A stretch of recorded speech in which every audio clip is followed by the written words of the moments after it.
Hello, welcome to Super Pants Gaming. Thank you so much for joining me here on this, the 6th episode of Mission 360. So today we're just going to be ticking 3 games off Mission 360, and then I've got a little charity shop haul which I picked up a couple of days ago, followed by a collector's edition which I was very lucky to get, and I almost didn't buy, to be totally honest, but I'm very pleased I did. So the first game that we're going to tick off Mission 360 is quite a predictable one, to be honest, and that's Halo 3 ODST. And I only added this to the last episode of Mission 360 due to a friend telling me it had an awesome soundtrack, and I felt a bit bad that I couldn't really remember. So, yes, nice and complete. I did find one of these at a car boot a couple of weeks ago for 50 pence. However, it was missing the campaign disc, which is sort of, you know, probably the main part of it. So this was £1.50 from CEX, and I'm happy to add it into the collection. The next game that we picked up is one that you may have seen in my CEX £10 challenge. That's the Saboteur, as you can see, which is also complete in lovely condition. And when I did the CEX £10 challenge, I saw this game on the shelf and I was like, oh, maybe. They actually had 2 copies of it. So I went back, it was roughly a week later, I think, and I thought, yeah, if they've still got it, I'm going to have it. And yes, they did. So that was £12. I've never played this game, got no idea what it's like, but I'm obviously hoping it's really good. So, yeah, so the Saboteur ticked off Mission 360. And the final game that we're actually going to tick off this week, or this episode, more to the point, is Condemned. Now, this isn't really a hard game to get, to be totally honest. However, I seem to always find it in the sort of classics version where the artwork is sort of shrunk down on the case. And I've been trying to get like an original sort of release of this game for quite a while. So I was mad pleased to find this in CEX. Complete with a manual with a sticker which I have to remove, but I mean that's no problem at all. And it's in lovely condition apart from that. It has actually had a case swap at some point. I don't know if you can see down there, there's actually a FIFA sticker, but that doesn't really bother me. I'll be getting that off as well, and that'll be good as new. So yes, this episode we haven't got anything to actually add on to Mission 360, it's just the 3 games coming up, I'm pleased to say. So I believe that puts us into the final 10 games for Mission 360 as we get really, really close to that goal of mine.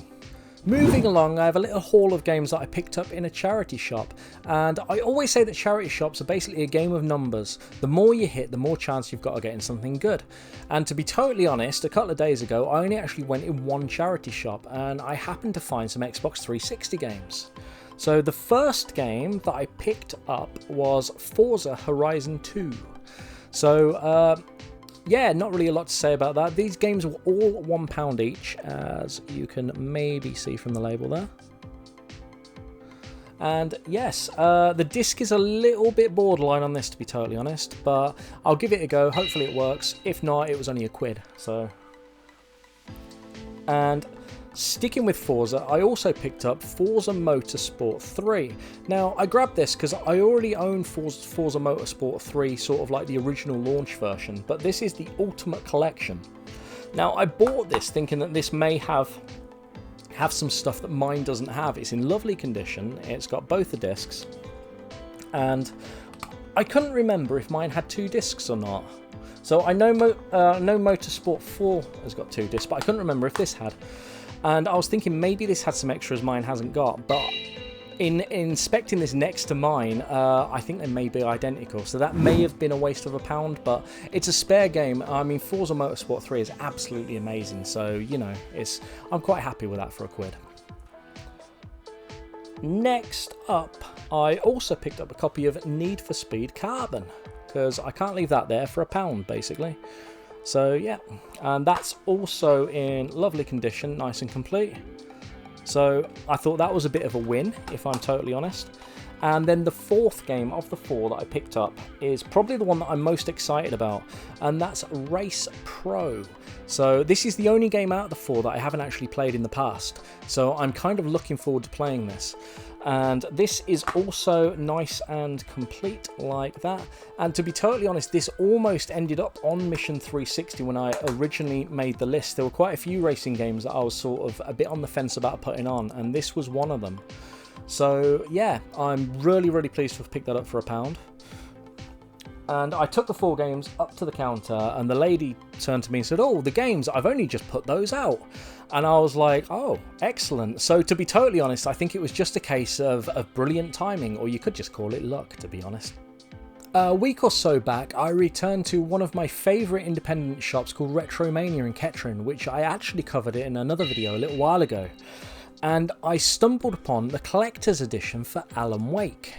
So now, as I've mentioned in the past, Alan Wake is definitely one of my favourite games on the Xbox 360, and it's probably in my top 50 games of all time, if I'm totally honest. And as you can see, this was a tenner. And I was initially a little bit put off because the sleeve, the cardboard sleeve that it's in, is a little bit sort of shelf worn. It's a little bit sort of tatty around the edges. That's part of the reason that I can't really be a cardboard collector, to be honest. And I opened it up, and I'm greeted by this sort of cloth-bound sort of tome with all this sort of shiny, lovely silver embossed writing on.